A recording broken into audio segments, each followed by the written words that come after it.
ধর্ম নিয়ে মানুষ অনেক ভ্রমে আছে।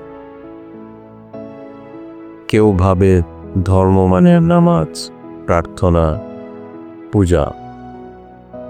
কেউ ভাবে ধর্ম মানে শাস্ত্র মুখস্থ করা, কিছু নিয়ম মানা, উপোস করা। কিন্তু এসব ধর্ম নয়। ধর্মের একটাই আসল দরজা আছে, আর সেই দরজার নাম প্রেম। যদি আপনি প্রেম না জানেন, তাহলে ধর্ম আপনার জন্য কেবল একটি শব্দ মাত্র। যদি আপনার হৃদয় প্রেমে জাগ্রত না হয়, তাহলে আপনার প্রার্থনা মৃত। যদি আপনার ভেতরে প্রেম না জ্বলে, তাহলে আপনার মন্দির, আপনার মসজিদ, আপনার গির্জা সবকিছু কেবল পাথর। প্রেম মানে কি? মানুষ হাজারভাবে প্রেমকে ব্যাখ্যা করেছে। কেউ বলেছে প্রেম মানে সম্পর্ক, কেউ বলেছে প্রেম মানে যৌনতা, কেউ বলেছে প্রেম মানে দায়িত্ব। কিন্তু এগুলো প্রেমের ছায়া, প্রেমের আবরণ। প্রেমের আসল অর্থ হল গ্রহণ করা।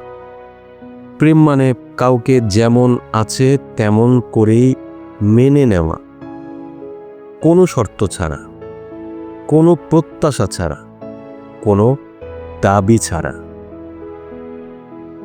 আপনি বলছেন, আমি তোমাকে ভালোবাসবো যদি তুমি আমার মতো হও।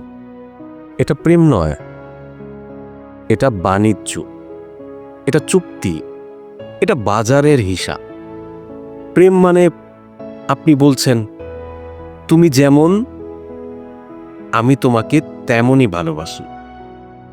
তুমি অন্ধকারে থাকো বা আলোতে থাকো, তুমি আমার পাশে থাকো বা দূরে চলে যাও, আমি তবুও তোমাকে ভালোবাসি। কারণ আমার ভালোবাসা তোমার আচরণের ওপর নির্ভর করে না। আমার ভালোবাসা হলো আমার অস্তিত্বের স্বভাব। প্রেম মানে স্বাধীনতা। যেখানে বাঁধন আছে সেখানে প্রেম নেই, যেখানে মালিকানা আছে সেখানে প্রেম নেই, যেখানে ঈর্ষা আছে সেখানে প্রেম নেই। প্রেম হলো খোলা আকাশ। প্রেম মানে কাউকে মুক্ত করে দেওয়া। যদি আপনি সত্যিই ভালোবাসেন, তবে শর্ত দেবেন না। যদি সে উড়ে যায়, তাকে যেতে দিন। যদি ফিরে আসে, আপনার খোলা বাহুতে তাকে গ্রহণ করুন। যদি ফিরে নাও আসে, তবুও তাকে আশীর্বাদ দিন। কারণ প্রেমের স্বভাবই হলো দেওয়া। প্রেম পেতে চায় না, প্রেম শুধু দেয়। শুনে রাখুন, যেখানে প্রেম আছে সেখানেই ধর্ম জন্ম নেয়। প্রেম ছাড়া কোনো ধর্ম নেই। একজন মানুষ যদি প্রার্থনা করে কিন্তু তার হৃদয় প্রেমহীন, তাহলে তার প্রার্থনা কেবল শব্দের কোলাহল। একজন মানুষ যদি শাস্ত্র পড়ে কিন্তু তার ভেতর প্রেম না জাগে, তাহলে তার জ্ঞান কেবল মৃত অক্ষরের বোঝা। প্রেমই হলো ধর্মের প্রথম ধাপ।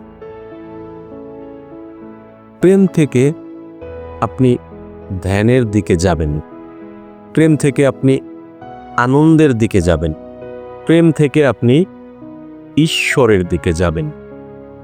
আপনি যদি কাউকে সত্যিকারের ভালোবাসতে পারেন, তাহলে হঠাৎই আপনি অনুভব করবেন আপনার ভেতর নীরবতা নেমে আসছে। আপনি ধ্যানমগ্ন হয়ে যাচ্ছেন। কারণ প্রেম মনকে থামিয়ে দেয়।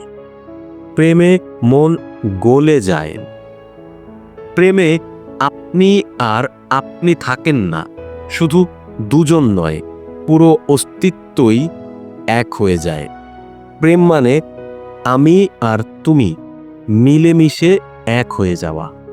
এই মিলনেই ঈশ্বর জন্ম নেয়।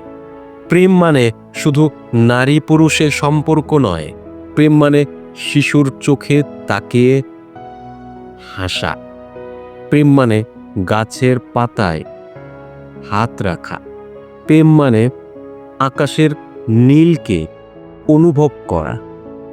প্রেম মানে পাখির গানের সঙ্গে তাল মিলিয়ে হৃদয়ের দরজা খুলে দেওয়া। প্রেম মানে বৃষ্টির ফোঁটায় নৃত্য করা। প্রেম মানে ছোট ছোট জিনিসে ঈশ্বরকে দেখা। যেদিন আপনি সব কিছুর মধ্যে ঈশ্বরকে দেখতে পারবেন, আপনার স্ত্রীর চোখে, আপনার সন্তানের হাসিতে, আপনার বন্ধুর হাতে, এমনকি অচেনা পথিকের ভেতরে, সেদিন আপনার প্রেম ধর্ম হয়ে যাবে। ধর্ম মানে আলাদা কিছু নয়, ধর্ম মানে প্রেমের চূড়ান্ত রূপ। প্রেম ধীরে ধীরে প্রস্ফুটিত হয়, আর সেই ফুলের নামই ধর্ম। প্রেম ছাড়া ঈশ্বর কেবল কল্পনা।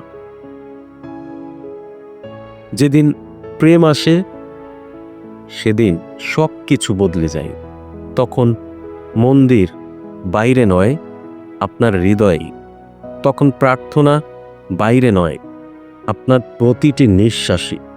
তখন ঈশ্বর বাইরে নয়, আপনার হাসির মাঝেই। এই প্রেমই হলো ধর্ম, এই প্রেমই হলো পূজা, এই প্রেমই হলো ধ্যান। যে নিজের প্রতি প্রেম করতে পারে না, সে কখনো অন্যকে ভালোবাসতে পারে না। নিজের সঙ্গে প্রেমে পড়ুন, নিজেকে আলিঙ্গন করুন, নিজেকে মেনে নিন। তারপর সেই প্রেম ছড়িয়ে দিন চারদিকে। তাহলেই একদিন বুঝবেন, প্রেম আর ধর্ম আলাদা কিছু নয়, প্রেমই ওর হলো ধর্ম। প্রেমের মধ্য দিয়েই আপনি ঈশ্বরকে পাবেন।